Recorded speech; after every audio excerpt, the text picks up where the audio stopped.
Did you know you can make a metallic airbrush out of our luster dust? Let me show you how it's done. Using any kind of jar, slowly add your powdered color inside of there. I'm using this nice little funnel. It helps to keep the spillage down to a minimum. What I want to do is tamp it down.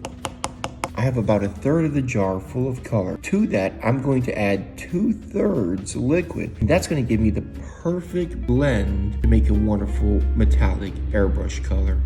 Using our color solution, fill it up. Now, shake! And you know it's done when all the powder on the bottom has completely dissolved. It's not quite there, but shake some more. Now, it's time to airbrush. It's been weeks since you've used your airbrush and you forgot to clean it. How are we gonna fix that problem?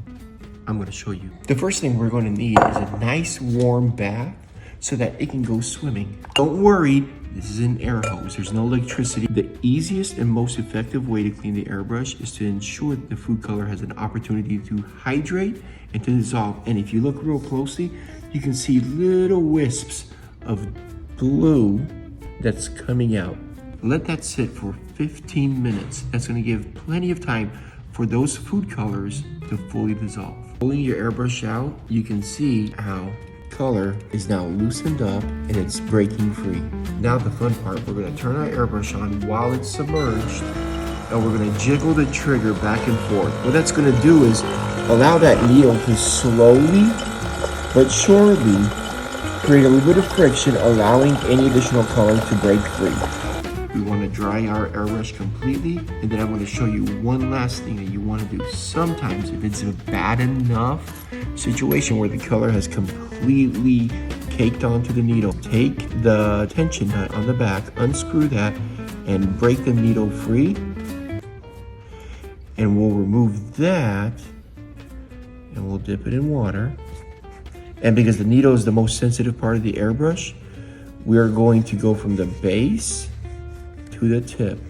Now to properly reinsert it, hold the airbrush perpendicular to the table, slide the needle in, it should go in very easily, and applying pressure to the back of the needle, we're going to use our 2 fingers and tighten that tension nut. Ensure that the needle moves with the trigger, and sure enough it is.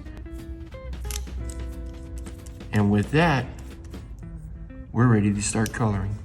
The airbrush that we're using is going to be the Pegasus airbrush. It's a mid-level airbrush which allows you to go from around 15 psi all the way up to 24 psi.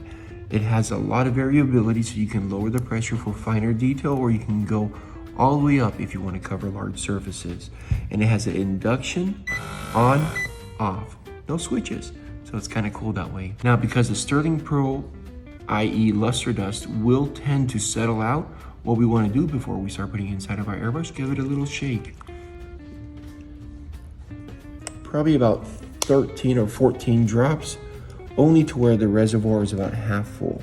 Typically when airbrushing a cake, you're going to be doing it from a perpendicular position. You're going to be airbrushing the top of a cake. That's why you only fill it halfway. To ensure we have good color for our trigger back, and look at that.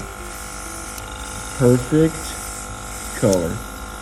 Another great tip, when airbrushing, put your hand underneath the hose to get it out of the way. When you want to start airbrushing the bows or any kind of project, remember, you never want to start directly on your surface, because if you start on your surface, you're going to get a little dimple. You don't want to have a dimple. What you want to do is start off the project and work your way back and forth, or in the direction of the bow.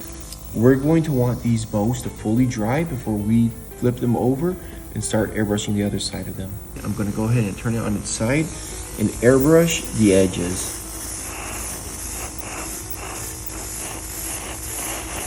So when assembling the bow, all that's really going to be visible is going to be the edges and the top. So doing the bottom, you don't necessarily have to, but I feel it just completes the entire project in case one side looks a little better than the other.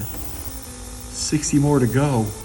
Don't be a Polak! I can't believe how gorgeous these ribbons came out. I'm gonna assemble them on a cake and make a beautiful bow.